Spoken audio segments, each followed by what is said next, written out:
नमस्कार दोस्तों, मैं आचार्य वसुधा हार्दिक अभिनंदन करती हूँ आप सभी का आपके अपने YouTube चैनल गुरु सप्तऋषि ज्योतिष शिक्षण संस्थान की ओर से। दोस्तों, आज के वीडियो में हम बात करेंगे साप्ताहिक राशिफल के बारे में। कैसा रहेगा ग्रह गोचर की दृष्टि से ये सप्ताह आपके लिए 12 दिसंबर 2022 से लेकर 18 दिसंबर 2022 तक।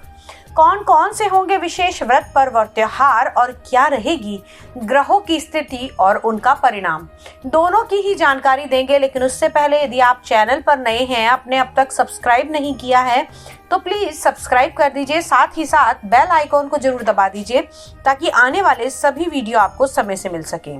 तो चलिए बात करते हैं सबसे पहले इस सप्ताह में आने वाले विशेष व्रत पर्व और त्योहारों के बारे में। अगर हम बात करें इस सप्ताह में सबसे बड़ी बात कि 18 दिसंबर को पार्श्वनाथ जयंती मनाई जाएगी तथा 16 दिसंबर 2022 को सूर्य धनु राशि में प्रवेश करेंगे। इसके अलावा ग्रहों का क्या गोचर रहेगा, आइए उसकी भी आइए बात करते हैं सिंह लगन वाले जातकों के लिए कैसा रहने वाला है ग्रह गोचर की दृष्टि से ये सप्ताह। सबसे पहले बात कर लेते हैं इस सप्ताह में रहने वाले ग्रह गोचर की आपकी कुंडली में। अगर हम बात करें तो सिंह लगन वाले जातकों के अभी केतु देव तीसरे भाव में विराजमान हैं। आपके लगन के स्वामी अभी चतुर्थ भाव में गोचर भ्रमण कर रहे हैं और 16 तारीख के बाद में, जी हाँ 16 दिसंबर के बाद में आपके पंचम भाव में ग्रह गोचर करेंगे। सूर्य के बाद अब बुध और शुक्र की युति बनी हुई है आपकी कुंडली के पंचम भाव में। शनि विराजमान हैं कुंडली के छठे भाव में। देवगुरु बृहस्पति गोचर कर रहे हैं आपकी कुंडली के अष्टम भाव में। वहीं राहु विराजमान हैं आपके नवम भाव में तथा मंगल का गोचर चल रहा है कुंडली के दशम भाव में। अब बात करते हैं चंद्रमा की, जो हर 2.25 दिन में राशि परिवर्तन करते हैं। तो इस सप्ताह आपकी कुंडली में गोचर भ्रमण करेंगे आपके 12वें भाव, लगन भाव, दूसरे भाव और तीसरे भाव के अंदर।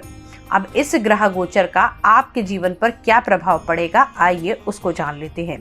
सबसे पहले हम बात करें आपके लगन के स्वामी इस समय में चतुर्थ भाव में विराजमान हैं और लेकिन चंद्रमा अभी 12वें भाव के अंदर गोचर भ्रमण कर रहे हैं। तो कहीं ना कहीं 12वां भाव जो होता है वो होता है आपके हॉस्पिटल का भाव, आपकी यात्राओं का भाव। तो 12वें भाव के अंदर चंद्रमा का ये गोचर कहीं ना कहीं आपको आपकी हेल्थ के ऊपर ध्यान केंद्रित करने के लिए अवगत करा रहा है। साथ ही साथ इस सप्ताह में आप लोगों को अपना बहुत ज्यादा ध्यान रखना होगा, क्योंकि कहीं ना कहीं अगर हम बात करें तो इस सप्ताह के अंदर मंगल की दृष्टि आपके लगन भाव पर पड़ रही है, जो कहीं गुस्से को भी आपके जागृत करेगी और आप लोगों को उग्र स्वभाव का बना सकती है। वहीं आपके लगन के स्वामी सूर्य देव भी आपके पंचम भाव में विराजमान होंगे, तो ये संयोग आपके लिए शुभ रहेगा।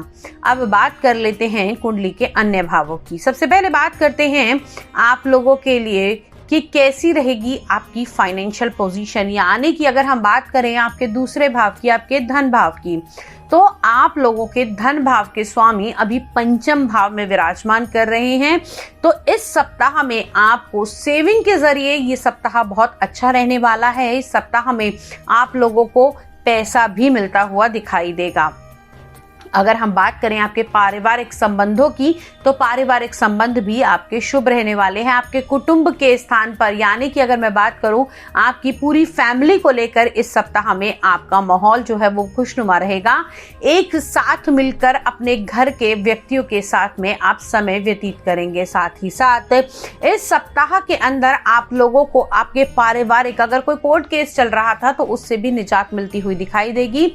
आप लोगों के पारिवारिक संबंध में अगर कोई टेंशन चल रही थी, कोई दिक्कत चल रही थी, आपस में वाद विवाद या फिर मैं कहूँ आपस में एक दूसरे का मन मुटाव चल रहा था, तो वो भी सॉर्ट आउट होता हुआ दिखाई देगा। अब बात कर लेते हैं कुंडली के अन्य भावों की। सूर्य देव अभी आपके चतुर्थ भाव में विराजमान हैं। अब ये चतुर्थ भाव सुख का स्थान है, तो यहाँ पर लगन के स्वामी का सुख के स्थान में आना एक अच्छा योग है। इच्छाओं की पूर्ति होगी, लग्जीरियस आइटम खरीदेंगे। लेकिन दोस्तों याद रहे, अगर वाहन खरीदने के लिए सोच रहे हैं तो संडे को मत खरीदिएगा, क्योंकि संडे को अगर आप वाहन खरीदेंगे तो थोड़ी सी आपकी गाड़ी खड़ी रह सकती है, क्योंकि सूर्य राजा का नेचर होता है और अगली बात करते हैं कि अगर आप लोग कुछ एक्सपेंस करना ही चाहते हैं तो किसी फिक्स एसेट को बनाइए, अपने परिवार पर एक्सपेंस कीजिए। साथ ही साथ पिता को अगर आप कोई इस समय में गिफ्ट देते हैं तो वो आपके लिए बहुत शुभ रहेगा। अब बात कर लेते हैं आपकी कुंडली के पंचम भाव की, जहां पर 16 तारीख के बाद में सूर्य, बुध और शुक्र की युति बनेगी। सूर्य, बुध और शुक्र की युति पंचम भाव में, यानी कि अगर हम बात करें तो इस टाइम पीरियड पे आपके लगन के स्वामी आपके पंचम भाव में विराजमान हैं, वहीं आपके कर्म के स्वामी और साथ ही साथ आप लोगों के धन संचय और लाभ के स्वामी का संगम होगा। यानी कि त्रिकोण के भाव में आपके सभी अच्छे भावों के स्वामियों का होना आप लोगों के लिए सोने पे सुहागा रहेगा। इस सप्ताह में आपको आपकी संतान से विशेषकर किसी गुड न्यूज मिलने की संभावनाएं बनी हुई हैं। इस टाइम पीरियड के दौरान आपकी संतान की प्रमोशन हो सकती है, अच्छी जॉब लग सकती है, या फिर मैं कहूं कि अगर आपकी संतान विवाह योग्य है और विवाह के लिए आप बड़े लंबे समय से ट्राई कर रहे थे कि भाई इसकी बात बन जाए, बात आके रुक जाती थी या बात आगे नहीं बढ़ती थी, तो आप लोगों को अब वो इंतजार खत्म होता हुआ दिखाई देगा। साथ ही साथ आप लोगों के पारिवारिक संबंध के साथ साथ आपके अगर दाम्पत्य जीवन में भी कुछ अड़चनें चल रही थी तो वो भी ठीक होती हुई दिखाई देंगी। इस सप्ताह में आप लोगों के लिए बहुत खुशनुमा जो समय रहेगा वो रहेगा एंड ऑफ द वीक, यानी कि सैटरडे और संडे का दिन आप लोगों के लिए बहुत पावरफुल रहने वाला है। अब बात करते हैं आपके व्यवसाय के बारे में, तो मंगल वक्री अवस्था में अभी आपके चतुर्थ भाव में विराजमान है। जैसे ही चंद्रमा का गोचर बदलेगा, दिनों दिन आप लोगों के काम के अंदर बदलाव भी आते हुए दिखाई देंगे। इस सप्ताह में आपको काम को लेकर अगर कोई टेंशन चल रही थी तो वो भी खत्म होती हुई दिखाई देगी। इस सप्ताह में आपके अपोनेंट, आपके कॉम्पिटिटर सभी आपका सहयोग देंगे और आपके ही तरीके से आगे बढ़ने की कोशिश करेंगे। जो ध्यान देने वाली बात है वो ये रहेगी कि आपको अपने कर्म स्थान पर, यानी कि अपने बिजनेस में, अपने व्यवसाय में, अपनी फैक्ट्री में, अपने ऑफिस में आपके जो सबऑर्डिनेट होंगे, जो आपके साथ काम करने वाले होंगे, उसके साथ में एक अच्छा सामंजस्य बनाकर चलना होगा। एक अच्छी बाउंडिंग अगर आप बनाकर चलेंगे तो ये मंगल आपको कुछ अच्छा भी दे सकता है, क्योंकि मंगल आपके भाग्य भाव के स्वामी का आपके कर्म के भाव के अंदर आना कहीं ना कहीं आपका भाग्य भी आपका कर्मों का साथ देगा। अगर आप मेहनत कर रहे थे, रिजल्ट नहीं मिल रहे थे, तो इस सप्ताह में वो रिजल्ट मिलते हुए दिखाई देंगे। अब बात कर लेते हैं कि कौन कौन से रहेंगे लकी नंबर और क्या रहेगा लकी कलर। तो लकी कलर दोस्तों इस सप्ताह आपके लिए रहने वाला है रेड कलर और लकी नंबर आपके लिए रहेगा नंबर 1।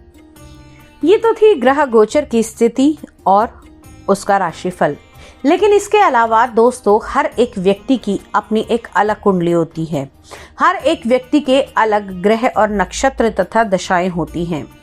आपके जीवन में क्या चल रहा है और किसके कारण आप परेशान हैं, यदि इस चीज का आप व्यक्तिगत रूप से विश्लेषण कराना चाहते हैं या फिर घर, फैक्ट्री इत्यादि का वास्तु कराना चाहते हैं या हमसे एस्ट्रोलॉजी, टैरो कार्ड रीडिंग या न्यूमरोलॉजी सीखना चाहते हैं, तो आप हमारे नंबर पर हमें संपर्क कर सके हमसे जुड़ सकते हैं। अगले वीडियो में आपसे फिर से मुलाकात करती हूँ, तब तक के लिए